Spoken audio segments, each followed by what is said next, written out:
Hi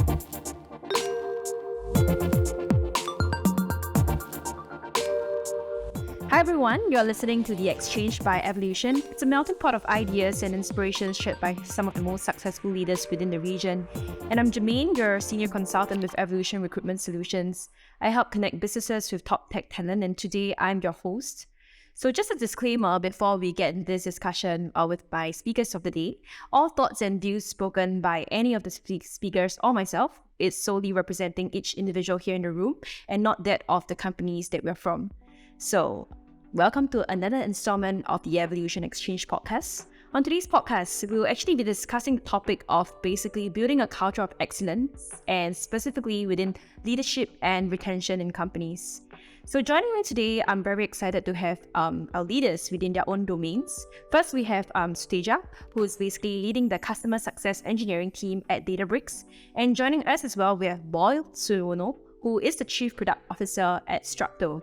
So today, we're really excited because we're going to delve into another topic and hear from our industry leaders about some of their insights and also their individual experiences, whether as an individual contributor or as a leader in their own domain. So whether you're a seasoned expert or, just a random listener clicking in or starting to explore this topic, I hope you'll be in for a treat. And so sit back, relax, and let's just get started. So today, it will be really good if we can have some of the basically two of the panelists give a brief introduction about yourself, the company you came from, what you're doing there. So maybe we can start with Suteja, because ladies first. Thank you. All right. So I'm Suteja. I'm part of Databricks right now. I'm leading their customer success engineering all for ASEAN, and also as part of my new role, I'm leading communities for Databricks. Essentially, for those who don't know what Databricks is, well, we are the coolest thing in California right now. we are a data and AI company, and our cloud-based platform helps multiple companies, multiple customers process data, understand data, and eventually analyze data. And whether you're a Fortune 500 company or a startup or a government agency, if you're on Databricks, we help you with great innovation and wows on your operational costs. Wow. Yes. That's a very good elevator pitch, I would say. Well, so thank you, Suteja, for that brief introduction. And, next we can have Boyle give a short introduction about, what you're doing. Hi, my name is Boyle. I'm currently Chief Product Officer for Structo. Structo is a Singapore-based company. We actually we are a small startup. We were founded in 2014. Basically, the founders actually invented a really, really cool technology in 3D printing that was really, really fast and really ahead of their market. And we've been around for about 8 years right now. We have about 50 people. We are currently serving global markets, specifically in dental industry. So we are 3D printing solution for dental industry. I am responsible for anything that's got to do with product, from defining the product, delivering the product, making sure the product successful in the field, and supporting it well. So that's a bit of the introduction about myself in this show. Interesting. We have that little bit of contrast here and there because Structo is a Singapore-founded startup and you guys are a little bit different. So, wow, very interesting to have you guys both join me on this podcast. And I'm really excited to, have us, go deeper into the topic. And basically, with the topic that we have today, I think both of you guys you have been, started off as an individual contributor, moving on to wherever you're at now, leaders within your own space and domain. So I guess you've kind of, grew through the ranks and seen, companies progress in different stages and also people you're working with. So about, building a culture of excellence and, about leadership and retention, I think it's a topic that a lot of people have been thinking about, whether you're a leader in your own company or whether you're just an employee. It's probably something that people think about a lot of times these days. Whether I want to stay in this company, is the culture good? It's a huge part about why people would join a company these days. So maybe on my end, I'm very curious to find out about what you guys think about building a culture of excellence, and how would you actually define what a culture of excellence means? Like, is there a yardstick for measurement? Maybe we can start with Boyle. Like, what do you think about that? Right. Thank you. I think when we talk about culture is a very difficult thing, right? It's very, very difficult to define, especially for a young company like ours, right? We haven't been around for a long time, and it's constantly evolving, right? We go through like a period where we thought that the culture is right, and then went through another period where we thought the culture is not right. And it's just in constant evolution of trying to get better and better, hopefully, right? But I think if I have to put one word to try to answer your question, I think right now the best way to put it will be a culture of accountability. Wow. Okay. So I think that word is a very simple word, but it's a very difficult thing, right? What does it mean to be accountable? I think that's something that right now in Strakto we're trying very hard to push towards that. And my personal belief is that when we reach that level of high level accountability, I think culture of excellence will automatically happen. Right. And as with anything that is difficult to do, anything that's worth doing is difficult to do, but we have to do it. And I think absolutely it has to come from the top, right? Basically, the management team has to set the example. Yeah. Right. And I think when we talk about accountability, it's also a little bit tricky because on one hand, it's very important to make sure that when things happen, people are willing to take responsibility. But at the same time, we really want to avoid at all costs like the blame culture, right? And so it's a very difficult balance, right? We want to be in a situation when things don't happen or things are problematic. People are very willing to say, okay, guys, this is my problem. I own it. Let's try to fix it. But at the same time, not punish the person so that it's a very difficult balance, right? And again, it all comes from the top. We have to set. Yeah, I think what you say makes a lot of sense. Like basically, excellence is not just excellence; it's a byproduct of accountability in whatever you've just said. And I think that is really true because when you have accountability, naturally it's a form of excellence, and that's a yardstick that you, at least for yourself, that's how you measure it. How about you? Do you think, do you feel the same way? So I love your saying that culture of accountability. That is like deep. It is. It's just one word, but it's more encompassing. Yeah. So for me, culture of excellence is having to do things that have probably never been done before by a group of people or the organization, and always stay ahead of the curve, whether it's the competition, and always watch out for the competition and sort of stay ahead of them for at least 10 steps, because the world we are in right now, we need to be fast. Things are changing so much every day. That's true. It's just that collectively they come through, make those bold decisions. Yeah. Do something that is just tremendously amazing, that can just keep the whole organization ahead of the curve, and hence that can also bring in that sort of a culture of excitement to the organization, but to the people. Yeah. Where everyone is just looking ahead for that. Yeah. I think that's one big point that you guys are mentioning is really it comes from the top. Yes. So it really is about setting the right tone and example from the top, and then that will be the only right way to cascade the right kind of attributes in people that you kind of attract. Because I always believe like your vibe attracts your tribe. So if your company is giving off a wrong vibe and you're just getting by, and as long as people are doing the bare minimum, that's fine. But yeah, as with you two, you have gone through that and you've seen it, seen how what works, what doesn't. So we all know that doesn't really work, especially with companies that are at the forefront of things and want to stay at the forefront of things. At least, I think that's something that at least the company needs to uphold, and setting the right tone and direction for the rest of the people to look as examples. So I guess that's a really, really good, I think, good way that we're starting this conversation. And on your own, have you guys with leaders that you have kind of worked with as well, do you have like personal leaders that you guys look up to in really setting this? Like, have you met anyone that you work with that you feel is really setting the right example, the right tone, or in your own, you've probably not met someone like that, and that's why you feel like it starts from you? Maybe just, it was just a question I thought about. Every leader that I Yeah. just know that they're doing the right things for the organization and what's right by them during that period of time. Okay. So this is something I think I can just confidently say that every leader has some or the other trait that I want to imbibe, and I'm good like an amalgamation of what. Yeah, sometimes their decisions might not be in favor of us, but they are also doing a difficult job of ensuring moving the needle and moving with everyone ahead. Yeah.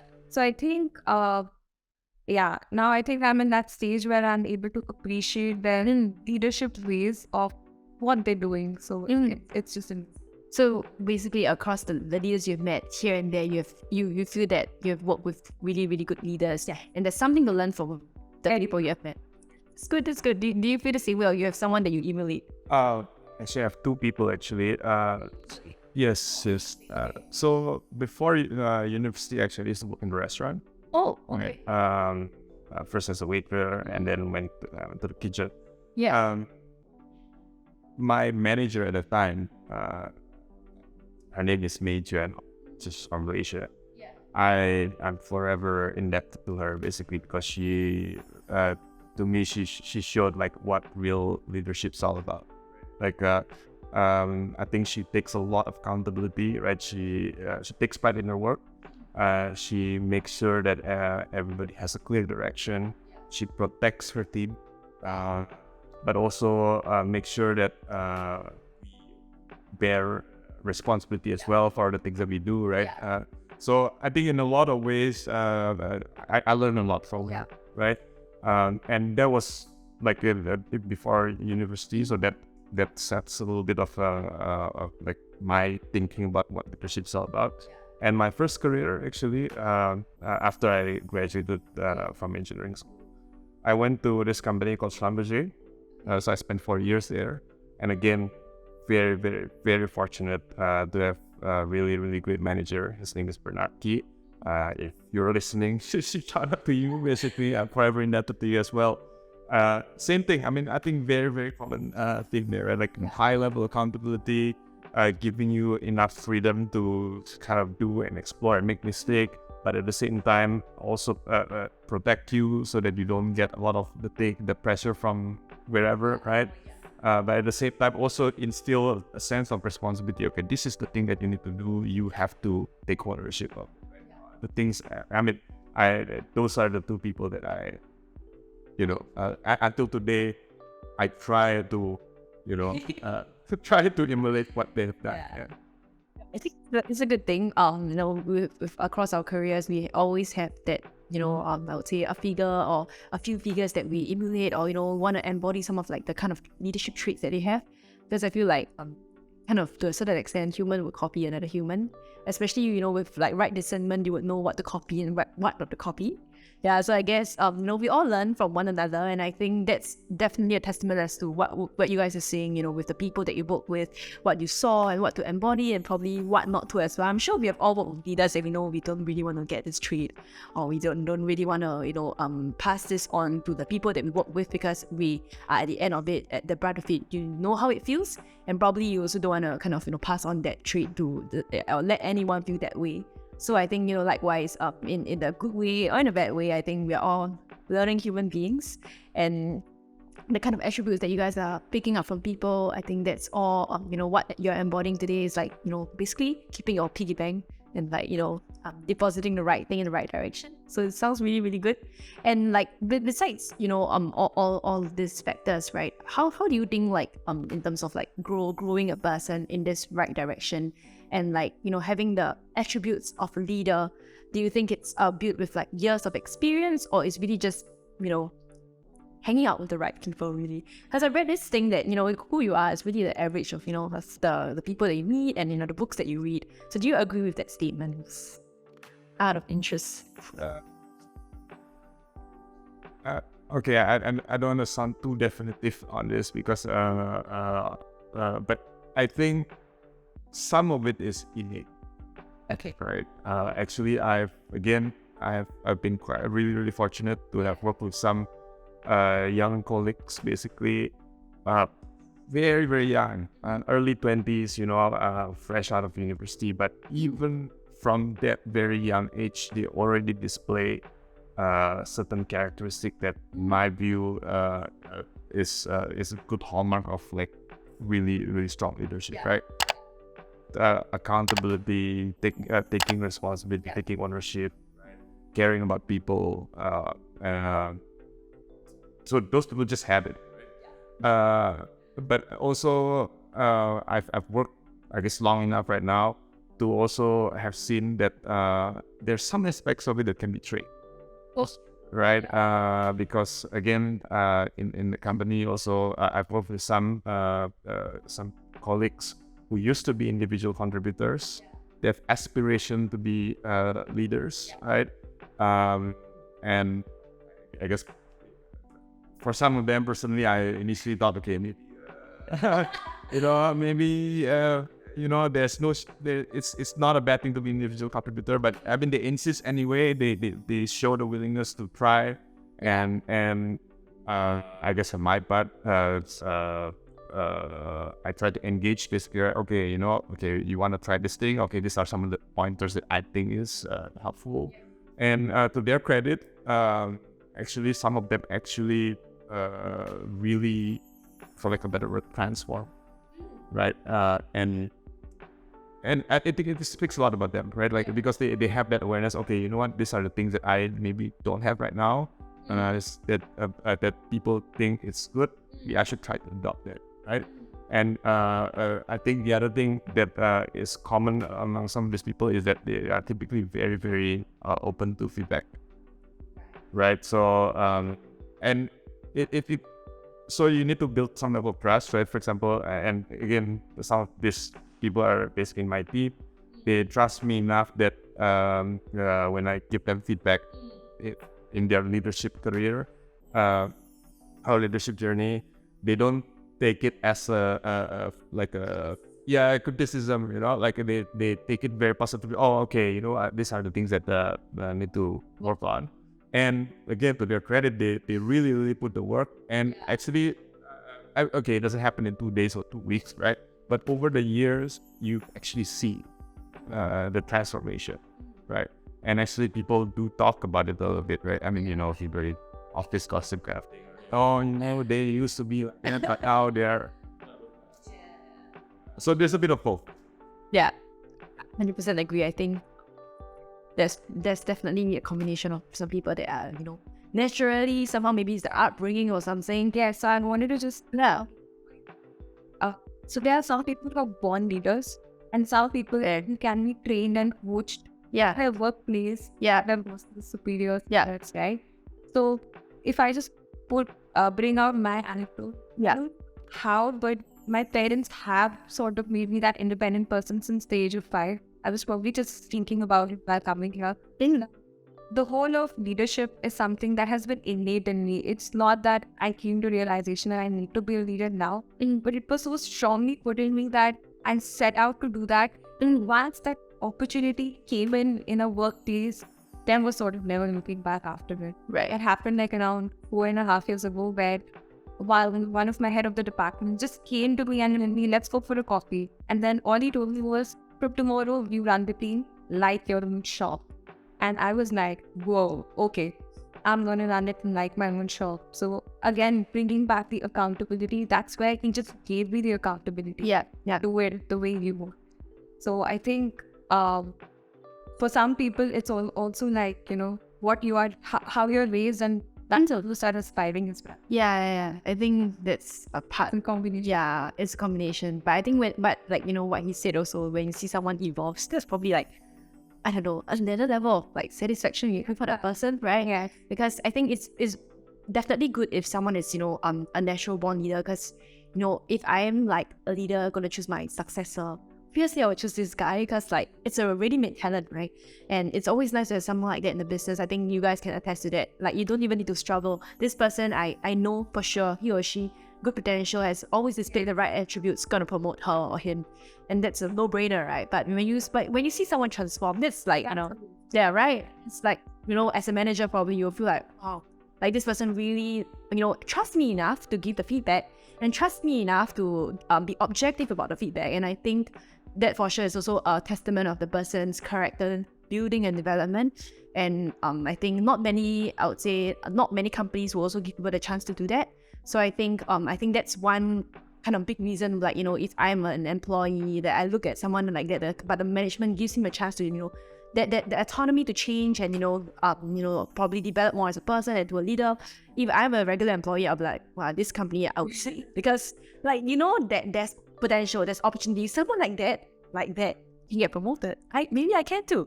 So I think that's also a part of, what the top down, like what you guys said, setting the right culture and, leading by example. Yeah, exactly. And really encouraging people to, take a step out. Yeah, I know you're not ready now, but we are willing to give you that step. Yeah. So, and I think people would see it, and people, in office gossip, they talk about it. Yeah. Did you promote? I think I stay longer, I might get promoted too. And yeah, that's, I think, a good culture that, probably not enough companies are doing enough. They're probably just not giving people enough chances as well. So I think, chances are left for people who prepare, but sometimes some people are not prepared enough, but the company is still, with the right managers being on board, giving the right people the right chances. So I guess you guys are, testaments to that, and you see it happening all around you. Yeah. So if the leader is sort of going up, have your hand, take people along with you as well. That sort of brings the whole culture to a culture of honesty and belongingness as well. Yeah. Like basically bring them under your wing. Exactly. Is that what you have been doing? Yeah. Okay. It's the workplaces when is that so much? Yeah. Might as well have those relations, deep connects, that when you're moving around in pursuit of great careers, you take people with you. Just willing to. Yeah, I think that all kind of ties in together with, whatever we talk about. Yeah, really building up people. Yeah, and creating that culture of empathy. Yeah, I think that's all. So on that kind of note, right? Like, how will you kind of like measure whether your team is kind of growing in the right direction? Like, is there something that you guys look at? Like, like when you have an interview, it's like there's probably like a rubrics that you like, oh yeah, he's kind of moving in the right direction. Is that something like, from a management point of view, you guys talk about like whether the team is kind of moving in the right direction from a cultural point of view? All the time, right? Actually, and I think to answer this question, and again, this is part of the initiative that we're trying to do. We want to try to be a lot more customer-centric.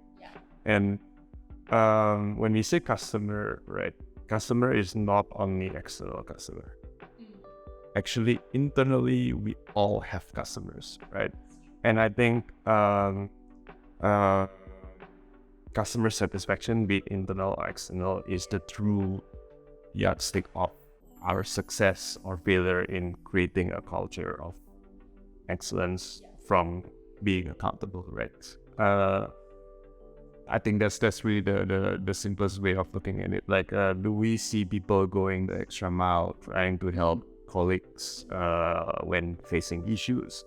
Do we see people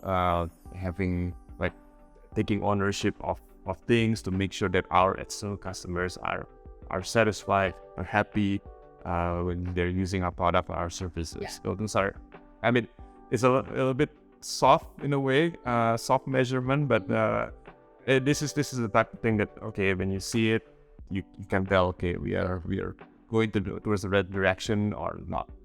So yes, to answer your question, we do talk about it a lot because this is what we care about, and that's not to say that we are already there. I think it's very much work in progress, right? Especially for a young company like us, right? The company is very, very diverse. We have people from very, very different background.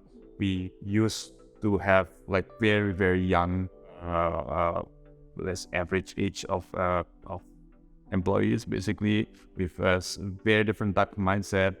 And then as we progress along, we brought a lot more mid-career hires, for example, came with their own different background, different expectation, right? And maybe I think one of the good maybe that tension that always exists in a company like ours, which is worth mentioning, would be because we are a product company, right? Like we need to design product. We need to make sure that it's like good enough for it to be pushed out to customers, right? And there's always this healthy tension, which sometimes can be a bit maybe go a bit too far. But between the more startup people who like we want to push things out, versus the more experienced people, okay, let's be a lot more careful. Let's test it all the way and make sure that it's perfect. And I think the answer is always somewhere in between, right? You can, they always say if your product is perfect, you're already too late. But at the same time, if you push things that are not ready, then you're gonna make it happy, right? But that's the kind of thing right now that we're facing, and it's a challenge, right? And to link this back to culture of excellence, I think ultimately our external customer and our internal customer will be the judge of whether we're getting to the right place. Yeah.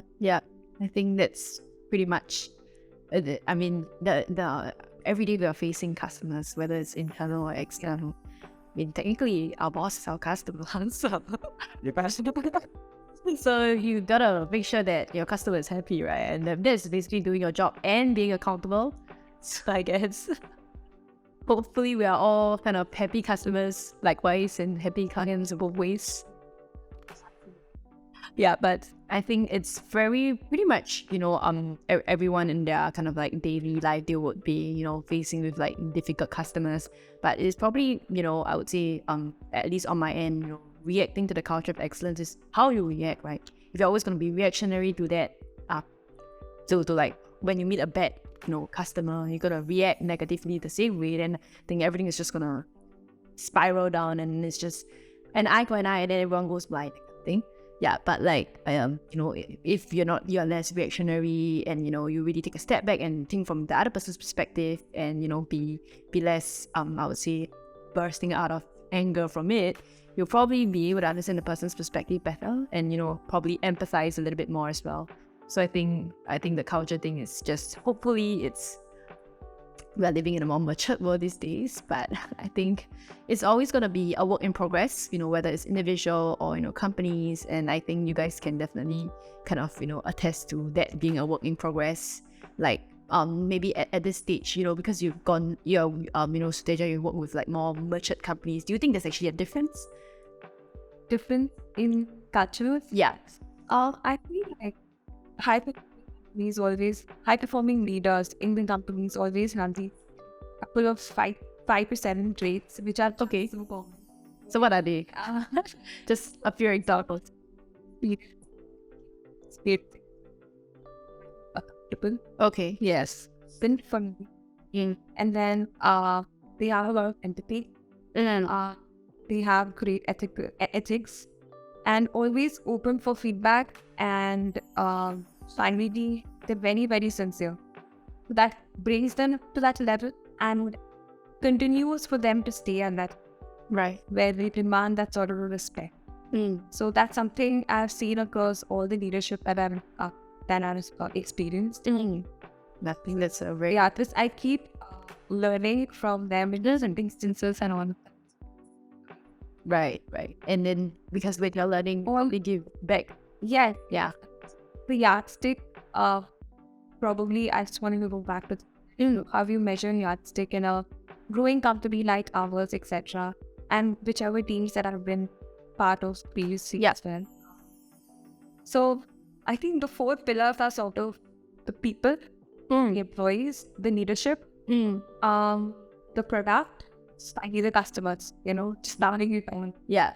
I think that's a good summary of basically our conversation today. Exactly. So it's going right direction. Nothing. Yeah. That probably like the kind of success you're gonna get is probably infinite and exponential. Yeah, exponential is the right word. Yeah. So I think we pretty much came to the end of our podcast discussion for the day, and I think our audience would have learned a lot from this conversation, because I myself picked up a lot from you guys, and I thought it was very insightful. A lot of words like that you guys use is really very succinct, and like basically breaking it down into very, very simple terms for, people that are, looking for a good place to be, or, kind of, even for leaders who are trying to, engage their people for a better, moving in the right kind of better trajectory when it comes to culture.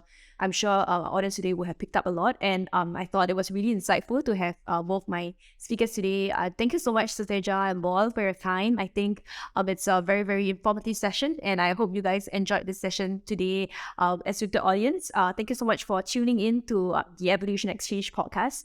I definitely hope to see you guys in the next episode. So see you. Thank you.